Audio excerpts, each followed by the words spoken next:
اعتکاف کے درمیان اس کے دوران کیا کرنا ہے اور کیا نہیں کرنا۔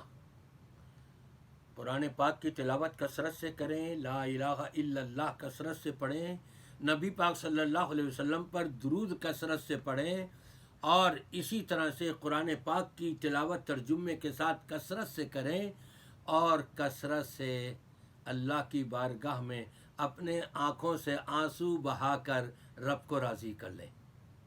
کیا کیا کام نہیں کرنے ہیں؟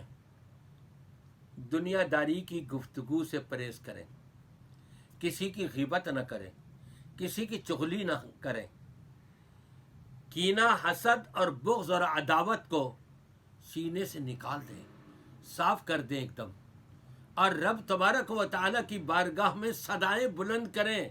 آپ کی صدائیں ساری کی ساری عرش تک پہنچیں گی، اور کامیابی اور کامرانی آپ کے قدم چومے گی۔ یہ کام کر کے دیکھیں آپ۔ آخری عشرے کے اندر جب آپ اعتکاف میں بیٹھ رہے ہیں تو آپ کے اندر کچھ تبدیلی آنی چاہیے۔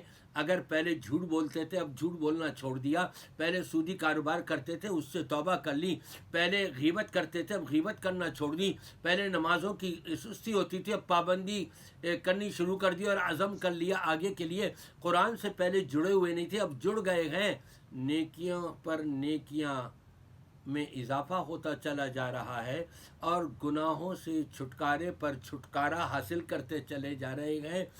یہ ہے کامیابی اعتکاف کی، کہ اعتکاف کے درمیان آپ اگر یہ کر لیں تو انشاءاللہ تعالی کامیاب ہی کامیاب ہے، دنیا میں بھی اور آخرت میں۔ میری دعا ہے جو بھی ایمان والے جس مسجد میں بھی جہاں پر بھی اعتکاف میں بیٹھے ہیں، مرد اور عورتیں، اللہ تعالیٰ سب کا اعتکاف اپنی بارگاہ میں مقبول و منظور فرمائے، اور ان کی دعائیں ہمارے حق میں اور تمام مسلمانوں کے حق میں قبول فرمائے۔